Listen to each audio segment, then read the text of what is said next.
Chers amis d'Ictus, bonjour, ici le Père Pio pour ce dernier enseignement avant de célébrer la Pâque du Seigneur. Nous sommes ensemble depuis maintenant 40 jours, depuis le début du carême, et nous voici arrivés au terme de notre parcours. Jésus, durant ce tridium pascal, va donner sa vie pour nous et s'offrir pour la rémission de tous nos péchés. Dans le texte que j'ai choisi aujourd'hui d'Emmaüs, de la résurrection, nous voyons que les disciples ne reconnaissent pas Jésus alors qu'il marche avec eux. C'est tout de même invraisemblable si nous y pensons bien, mais nous devons avant tout nous poser la question pourquoi ils n'arrivent pas à voir son visage. Et la réponse est toute simple. Lorsque nous sommes abattus, lorsque nous sommes tristes, lorsque nous sommes perdants, lorsque nous sommes déprimés, nous ne regardons plus les personnes en face. Nous estimons qu'ils pourraient lire notre désarroi dans nos yeux. Et alors nous baissons la tête. Mais Jésus, au contraire, lui, marche le cœur droit, le cœur joyeux. Il est ressuscité et il vient redonner la confiance à ceux qui l'ont perdu, à ceux qui en sont privés et à ceux qui se sentent malades. La question de la résurrection, frères et sœurs, c'est la question de notre foi. Si la foi est vive, alors nous pouvons croire la résurrection. Si la résurrection n'existe pas, alors la foi est inutile. Saint Paul nous l'explique très clairement en nous disant que la foi est l'espérance des choses qu'on ne voit pas. Bien sûr, aujourd'hui, nous ne verrons pas Jésus ressuscité dans nos églises, mis à part sous les espèces du pain et du vin. Mais il n'empêche, Jésus-Christ est vraiment présent dans son église à chaque célébration et nous transmet la joie de la résurrection à travers la communauté chrétienne. Les disciples d'Emmaüs, au moment de la fraction du pain, vont reconnaître que Jésus est vivant. Et au moment de s'en apercevoir, Jésus va alors disparaître. C'est l'humilité de Dieu. Jésus se retire à partir du moment où nous croyons en sa présence. C'est aussi simple que cela.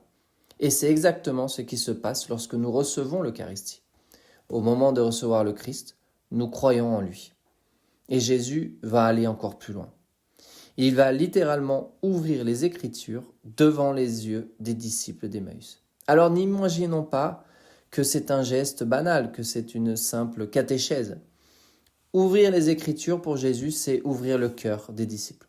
Pourquoi ? Parce que toute l'espérance du peuple élu est que s'accomplissent les prophéties annoncées dans l'histoire d'Israël. C'est ainsi que si Jésus est celui qui va accomplir toutes les Écritures, et pas seulement une partie, alors nous avons la certitude que celui-ci est bel et bien envoyé par Dieu. S'il est bel et bien envoyé par Dieu, et que ce n'est pas un ange, alors c'est qu'il s'agit du Messie, puisque personne ne peut renaître de la tombe sans que Dieu intervienne pour lui en sa faveur. Et si le Père est intervenu en faveur du Christ, alors c'est que Jésus est vraiment le Christ, est vraiment le Messie. Il faut donc prendre conscience qu'en lisant les évangiles, qu'en méditant Saint Jean, Saint Luc, Saint Marc et Saint Matthieu, nous n'avons, pour ainsi dire, rien de moins entre les mains que le livre le plus important et essentiel de l'histoire humaine. S'il est vrai, ce livre, alors tout est possible. Le royaume des cieux est ouvert et la vie éternelle est devant nous.